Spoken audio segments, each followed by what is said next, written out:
Assalamualaikum warahmatullahi wabarakatuh. Kali ini penulis mau tunjukkan eh, manfaat dari uji oli yang sangat mahal sekali ya, harga ujinya ya. Penulis sebut mahal karena menurut penulis, kalau penulis melakukan uji ini gak mungkin nututi dana ini, dan terbukti juga sama sekali tidak ada, ya mungkin cuma satu tok dari Kompas TV ya, tapi selain itu sama sekali tidak ada yang mempublikasikan uji oli yang ada di daftar ini. Daftar ini adalah daftar uji oli dari Lemigas, karena ini dari Kemenku ya, dari Kemenku, Kementerian Keuangan atau apa lah, yang menunjukkan tarif uji oli yang dilakukan kalau nggak salah oleh Lemigas. Nanti juga ada yang lain, tapi kita lihat yang ini dulu. Jadi uji oli itu penting ya. Uji oli itu bikin kita jadi tahu sifat oli bagaimana. Tapi tentu satu uji oli adalah satu sifat. Sementara oli itu banyak sifatnya, bahkan kalau kita lihat dari ujinya API itu ujinya sangat banyak. Nah, kita lihat dari yang ini aja ya. Berat jenis nggak begitu perlu ya, cek tanah nggak perlu. Nah, kinematic viscosity, kekentalan kinematik 40/100 per contoh 250.000. Jadi kalau kita membandingkan oli ya, ini 2 oli ya 500.000, 4 oli ya 1 juta gitu ya. Mahal itu emang ya. Bahkan yang di grup oli itu penulis gak pernah jumpai yang menampilkan data ini, karena memang ya kita sama-sama orang yang dananya terbatas ya. Jadi nggak ada yang orang di grup oli atau di Bekakas atau di LDIC yang posting data ini, karena memang sama-sama kurang duit kita ya. Jadi ya wajar.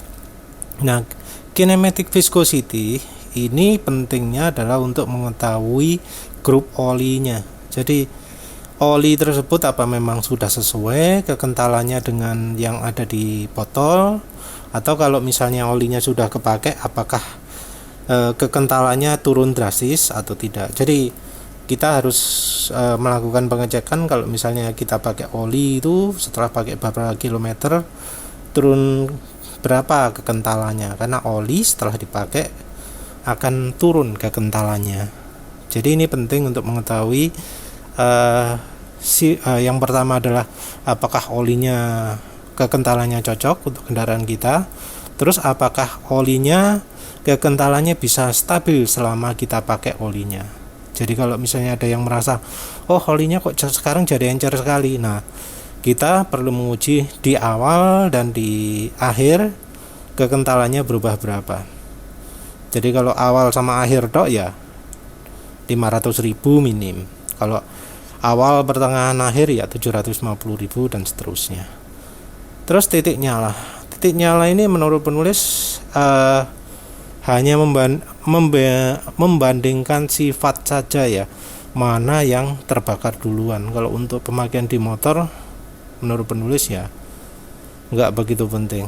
Terus kadar air oli itu kalau sudah dibuka botolnya itu bakal akan meningkatkan kandungan kadar airnya. Kalau misalnya kita takut kadar air memengaruhi ya, kita perlu melakukan uji ini. Yang perlu melakukan ya mungkin yang beli oli drum-druman mungkin ya, lihat kadar airnya berapa. Juga kalau di kendaraan yang dipakai di musim dingin itu kan bisa ada salju juga ya.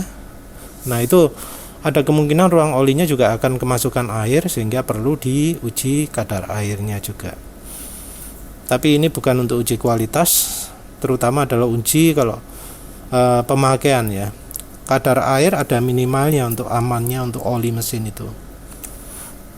Terus ini ya, yang penting juga adalah no evaporation loss 400.000. Nah ini mahal sekali ya, 400.000 ini Nggak ada orang Indonesia yang sanggup melakukan uji ini kecuali di Kompas TV ketika sharing oli palsu MPX2.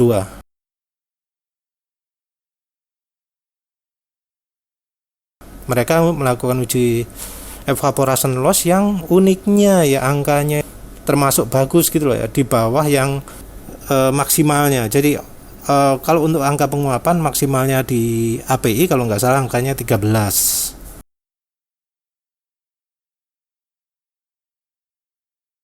Jadi ini olinya dipanasi suhu sekian derajat, setelah 1 jam itu berapa persen yang berkurang. Nah 13% itu dianggap batas maksimal, oli palsu bisa di bawahnya. Nah ini uji ini kita bisa juga mengetahui kualitas oli yang kita pakai. Jadi misalnya merasa oli full sintetis saya itu bagus, penguapannya olinya itu tahan sekali terhadap penguapan, olinya nggak cepet habis. Nah ini cara ujinya yang tepat. Jadi ya kita bisa bandingkan misalnya oli Mesran SI40 dengan misalnya Eneos molybdenum gitu ya. Oli Eneos itu termasuk tahan apa yang nggak tahan ya. Alhamdulillah. Wis pokoknya dibandingkan ya. Yang satu angkanya berapa, yang satu angkanya berapa. Kita bisa membandingkan apakah oli itu memang layak disebut oli full sintetis ya yang tahan panas atau tidak. Nah HTHS ini sebenarnya hanya kekentalan juga, cuma ada shear-nya, makin mahal lagi ya 700.000. Nah ini kita bisa pakai untuk membandingkan kestabilan oli tapi hanya untuk grade yang sama. Jadi kita misalnya ada Fastron 10W40, ada Yacho 10W40, ada Nine Circle 10W40. Nah kita kirim sampelnya kita kirim terus kita tes ujinya. Jadi misalnya kalau 3 oli tadi ya 3 kali 7 2,1 juta ya. Nah kita bisa bandingkan HTHS nya berapa. Kalau grade yang sama maka oli yang paling tahan shear itu akan lebih kental angkanya, akan lebih tinggi. Oli yang buruk sekali angkanya ya bakal buruk, maksudnya kecil ya. Jadi ini adalah angka kekentalan. Ada S di sini adalah olinya akan mengalami shear juga selain dari temperatur T ini. Jadi shear-nya ini menunjukkan apakah olinya bakal tahan ketika dipakai lama. Ini sebenarnya ya bisa dibilang uji yang mengikutkan juga shear stability index. Cuma di sini penulis nggak lihat ada uji shear stability index, ya jadinya kita bisa pakai ini saja untuk mengetahui kestabilan kekentalan oli. Terus ini indeks viskositas 500.000, mahal sekali ini, mahal, nggak ada orang Indonesia yang uji kayaknya ya. Tapi menurut penulis uji NOAK dan HTHS ini lebih penting daripada indeks viskositas, karena menurut penulis nggak penting indeks viskositas itu, yang penting angka HTHS dan NOAK-nya bagus.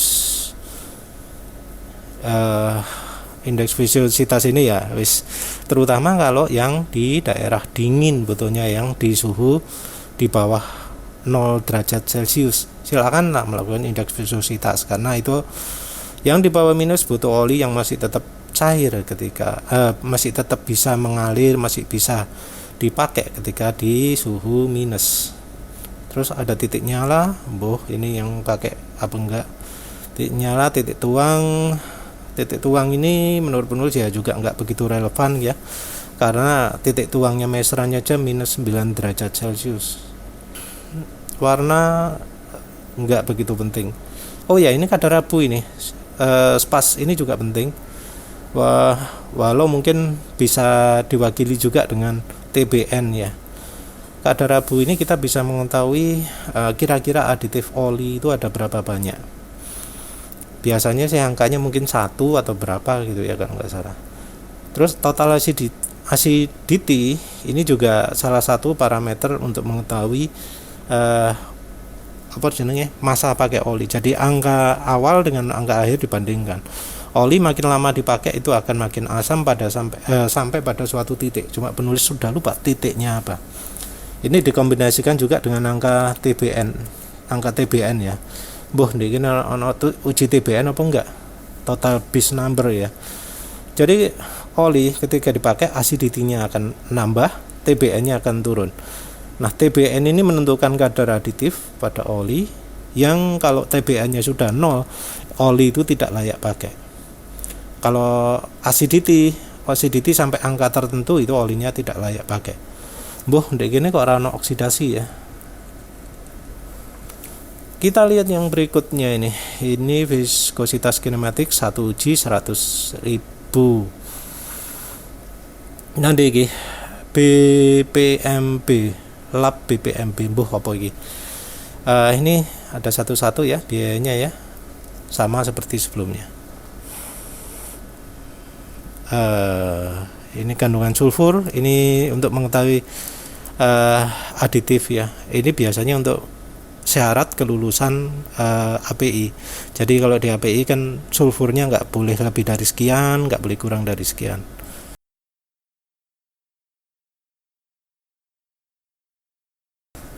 Titik tuang, kandungan air, kandungan abu.